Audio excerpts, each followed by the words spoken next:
Welcome to the debate.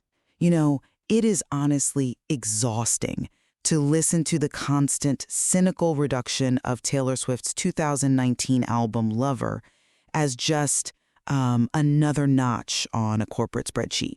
Oh, come on. No, really. When you actually listen to what was released, you are witnessing the ultimate triumph of pure, unadulterated artistry. It operates as a genuine love letter to love. Right. Like a completely necessary emotional and spiritual reset. It finally washed away the claustrophobic, dark, and reactive energy of the Reputation era. Well, that's certainly the narrative they sold. It's the reality of the music. After the defensive posturing, the heavy metallic synths and the media wars of her previous work, Swift deliberately stripped back the armor. Mm-hmm. She didn't just replace the shadowy aesthetics with a pastel palette as some sort of cheap marketing gimmick. She did it because she was returning to the core of what makes her a generational songwriter in the first place, which is radical vulnerability. Okay, I have to stop you right there. Because romanticizing a multi-million unit corporate asset doesn't make the math of the music industry any less ruthless. It's not just an asset, though. To frame Lover as some sort of spiritual diary completely ignores the cold, hard industrial mechanics at play in 2019. This wasn't just a sudden, organic urge to write a love letter to the universe. I completely disagree. Look at the timing. Lover was her very first release under Republic Records and the Universal Music Group. It was an album designed explicitly from the ground up as a calculated business maneuver. A maneuver to do what? Write better songs? To secure ownership of her new master recordings. What you are calling an emotional reset was in reality a flawless corporate architectural marvel. You have to look at the market context here. The context of her personal life was... The villain persona of the Reputation era had simply run its market course. The return on investment for playing the antagonist was diminishing. Right, because she was exhausted by it. Because she was negotiating the most lucrative recording contract in modern history.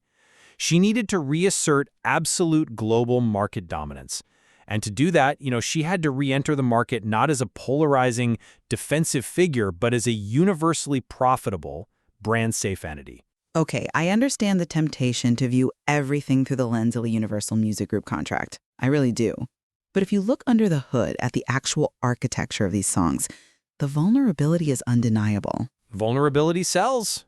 It proves that artistic purity was her primary compass, not some boardroom mandate. Walk through the title track, Lover, with me. Sure. She wrote that song entirely alone in the middle of the night.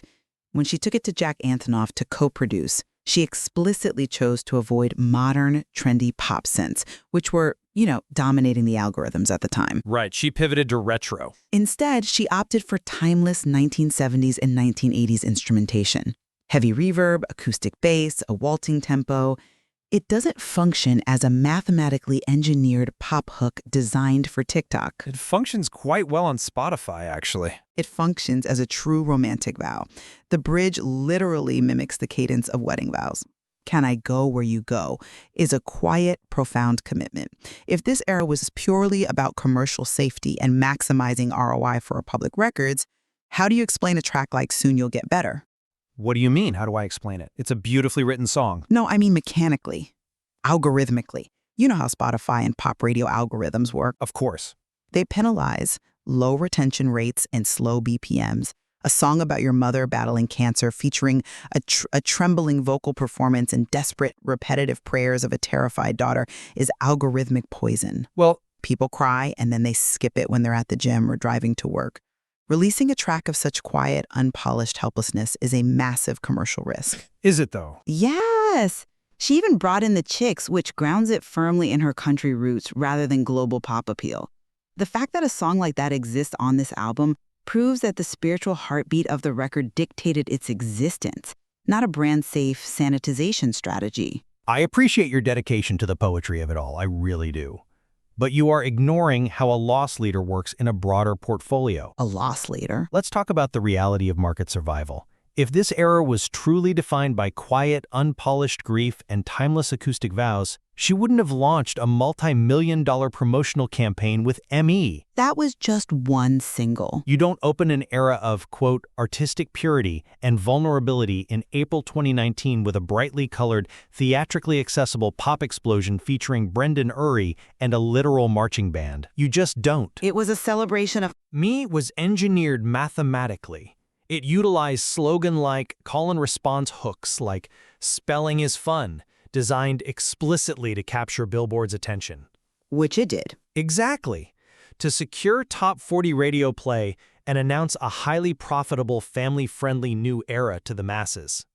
The vulnerability of "Soon You'll Get Better" was absolutely present, yes, but it was just the critical B-side to a massive Billboard campaign. You're calling her grief a B-side? The deep cuts gave her the critical legitimacy she needed to retain her songwriter status, but the loud, strategic promotional rollout is what actually funded the enterprise and satisfied the label. You're completely misreading the function of that promotional rollout. The bright, pastel outer shell was just the necessary vehicle to deliver a deeply subversive message. Subversive? Pastel suits are subversive now? Americana and the Heartbreak Prince and the Man. The activism? These are not safe, demographic-pleasing tracks. Most people listening probably remember 2019 as the year she just, suddenly started wearing pastel colors again. But if you look closely at Miss Americana, she's using high school allegories to map out a deeply personal dread about the American political landscape during the midterms. It's an interesting high school metaphor, sure. She's using the symbolism of bleachers, homecoming crowns, fake dice, and marching bands to talk about a broken country. She sings about seeing the bad guys win, and with the Man, she engages in a brilliant counterfactual feminism, It's catchy satire, I'll give you that. using catchy satire to confront the double standards of public discourse and her own privilege. She actively risked alienating a massive portion of her historically apolitical, conservative country pop base to finally tell the truth. That is activism born of heartbreak, not a market expansion spreadsheet. That is an incredibly generous interpretation of the 2019 pop market. It's the truth. Let's step back and look at the broader cultural landscape she was operating in. Activism pop wasn't a commercial risk in 2019, it was a lifeboat. A lifeboat. During the 2016 to 2018 cycle, she was heavily criticized for remaining apolitical while the rest of the pop sphere, artists like Beyoncé and Kendrick Lamar, went hyperpolitical. She was actively losing the cultural zeitgeist to artists who stood for something. So you're saying she didn't mean it? I'm saying pivoting to activism wasn't a risk. It was the most lucrative demographic pivot available to her. Let's look at "You Need to Calm Down." You call it political disillusionment. I call it a pristine, highly calculated market expansion. Walk me through how alienating half your original fan base is a calculated market expansion. Because the math checks out perfectly. The direct address of troll culture and homophobia in "You Need to Calm Down" was perfectly timed with the cultural discourse surrounding the Equality Act. Which she actively petitioned for. Yes, and she didn't just write a song, she mobilized a parade of A-list LGBTQ+ celebrities for the music video. And what was the actual, tangible result of that activism? Did it alienate her base in a way that hurt her bottom line? No, because the music was good. No, because it secured the Video of the Year at the MTV Video Music Awards. It dominated the headlines, it refreshed her brand relevance for a liberal, younger, mainstream demographic that she desperately needed to capture to maintain her streaming numbers. Wow. It allowed her to cleanly transition from apolitical superstardom into the highly profitable space of social awareness. It was activism, sure, but it was activism that conveniently yielded massive cultural capital and a #2 spot on the Hot 100. It solved a massive PR problem she had been dealing with for 3 years. You can cynically reverse engineer the success of the album to make it look like a corporate strategy, but you're entirely ignoring the organic afterlife of this art. Oh, here we go. If Lover is just a beautifully constructed corporate portfolio, a calculated response to the 2019 market, then how do you explain the phenomenon of Cruel Summer? I explain it quite easily, actually. Let's talk about the mechanics of that specific track. It was a non-single, it wasn't given a music video, it wasn't pushed to radio during the initial campaign. There was no brand synergy or demographic targeting attached to it. At first. Yet organically, purely based on the fans' visceral connection to the music, it became a massive, undeniable #1 Billboard hit years later in 2023. You cannot engineer that kind of delayed, transcendent human connection in a boardroom. Cruel Summer captures the paradox of a fever dream high, the hyperbole, the conditional phrasing, the frantic, ranting bridge where she's essentially screaming about the panic of a secret, fragile romance. It's a great bridge. That connected with human beings on the level that completely bypasses your theories of marketing timelines and demographic targeting. It survived and it conquered 4 years later because the art was undeniably true. I actually have to smile at that logic. Why is that funny? Because the so-called afterlife of Cruel Summer is the ultimate proof of my exact point. It proves that Lover is a perfectly constructed, infinitely sustainable corporate mutual fund. A mutual fund? Really? We are comparing a song about secret summer heartbreak to an investment vehicle now? Absolutely, and mathematically, you know I'm right. Think about the market capitalization required to pull that off. The Lover album debuted at 867,000 units in the United States in its first week. Which speaks to her artistry. When you command that level of sheer commercial gravity, you don't need every song to hit #1 immediately. You have the capital to let your assets simmer in the vault. It wasn't simmering, it just connected later. Cruel Summer, with its St. Vincent co-write and impeccable Jack Antonoff production, was always a blue-chip stock. It didn't happen by accident, and it certainly wasn't propelled solely by some magical, transcendent human connection. So you think they planned a 4-year delay? It happened because the product was engineered so flawlessly that it retained its value until the market conditions were perfectly primed for its release. When the Eras Tour launched in 2023, Republic Records capitalized on the tour hype, pushed it heavily to top 40 radio, injected it into today's top hits on Spotify, and utilized the algorithm to drive it to #1. But the fans chose it. A mutual fund pays some dividends immediately, like Emmy and You Need to Calm Down, to satisfy the quarterly reports. And it holds other assets, like Cruel Summer, for massive long-term return on investment. The fact that it dominated 4 years later isn't a victory of art over commerce. It's the ultimate proof of an indestructible, vertically integrated business model. If we're going to talk about the pristine engineering of the product, I need you to explain the deliberate dismantling of it. Dismantling? Yes, because you are conveniently ignoring the experimental minimalism that serves as the actual foundation of the album. You're talking about heavy production and algorithm manipulation, but look at It's Nice to Have a Friend. An interlude, basically? It practically abandons traditional pop structure altogether. It utilizes a delicate atmospheric sample from the Regent Park School of Music. It relies on narrative ellipsis, jumping from childhood innocence to marriage, with just the sound of school bells fading into church bells. It is entirely stripped down, barely 2.5 minutes long. Right. Or look at Cornelia Street and Death by a Thousand Cuts. She is mapping out her heartbreak onto actual physical locations. Cornelia Street becomes a literal ghost town for her. She writes in a montage style, letting the lyrics do the heavy lifting, while the production purposefully stays out of the way. Which is exactly why those tracks exist. They serve a very specific, calculated function in the album's ecosystem. Let me finish the point, because we saw this executed perfectly in the City of Lover acoustic sets in Paris. Oh, the Paris show. That deliberate stripping down of production, moving away from the heavy, aggressive sense of Reputation to just a single acoustic guitar or a grand piano, is an undeniable surrender. It is proof of a purely artistic heartbeat that trusts the raw songwriting above the glossy sonic packaging. She didn't need a marching band to make you feel the devastation of Cornelia Street. She just needed a guitar. But vulnerability and minimalism are just other sonic palettes. They are tools in a toolkit. You can't just call a raw acoustic performance a tool. Stripping down the production wasn't a spiritual surrender. It was a mathematical necessity for acoustic contrast.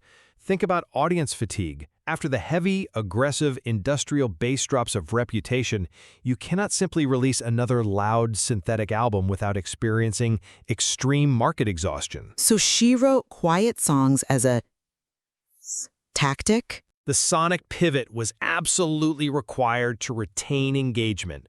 By showcasing her acoustic capabilities and utilizing indie-sounding youth choir samples on tracks like It's Nice to Have a Friend, she was actively diversifying her portfolio. You're saying writing a minimal acoustic song is just diversifying a portfolio? Yes, because look at who it targeted. That stripped-down sound allowed her to capture the critical acclaim of the indie-leaning press. It got publications like Pitchfork to praise the album's, messy humanity, while the loud singles were still dominating the commercial top 40 charts. That's just having range. That strategic contrast, balancing the marching bands with the acoustic guitars, is precisely what was necessary to secure her title as the IFPI Global Recording Artist of 2019. It wasn't a surrender to the muse, it was a calculated demonstration of range to ensure she remained the most powerful entity in the global music industry. And the Paris show? As for the City of Lover acoustic sets in Paris, every single one of those stripped-down, raw performances was a highly produced, heavily marketed, globally syndicated event designed specifically to sell the narrative of authenticity. The intimate acoustic guitar is just as much of a prop as the pastel suits and the marching band. You are absolutely determined to view every drop of paint on the canvas as just a line item on a ledger. I'm just reading the ledger. But if you step back and actually listen to the final track, Daylight, the entire thesis of the album, and perhaps her entire career up to that point, is laid bare. And it completely shatters your cynical spreadsheet theory. I'm listening. Daylight is the ultimate statement of artistic evolution. She deliberately intertexts her own history. She shifts her definition of love from the chaotic, burning red trauma of her early 20s to a peaceful, golden daylight. It's a nice callback. In the spoken epilogue at the very end of the track, she literally says, I want to be defined by the things that I love, not the things I hate, not the things I'm afraid of. That isn't a PR pivot. That isn't a demographic expansion or a portfolio diversification. Isn't it, though? No, that is a human being fundamentally evolving, letting go of the darkness and stepping into the light. Lover is a triumph because it is the actual sound of an artist finally finding peace, ignoring the industrial machinery and choosing to immortalize that golden daylight in her music. That golden daylight is certainly a beautiful piece of poetry to end on. It's a gorgeous image. Thank you. But if we are going to talk about evolution, let's be absolutely clear about what is actually casting that light in 2019. What do you mean? That peaceful golden glow she stepped into looks remarkably similar to the glow of total master ownership. It looks exactly like the unprecedented leverage of a groundbreaking Republic Records contract that guaranteed her creative and financial control. You're doing it again. It looks like 2019's highest global sales metrics, a flawlessly executed post-drama rebrand, and a corporate portfolio that is so resilient, so impeccably engineered, that it continues to generate #1 singles years after its release. She isn't just standing in the daylight, she owns the sun.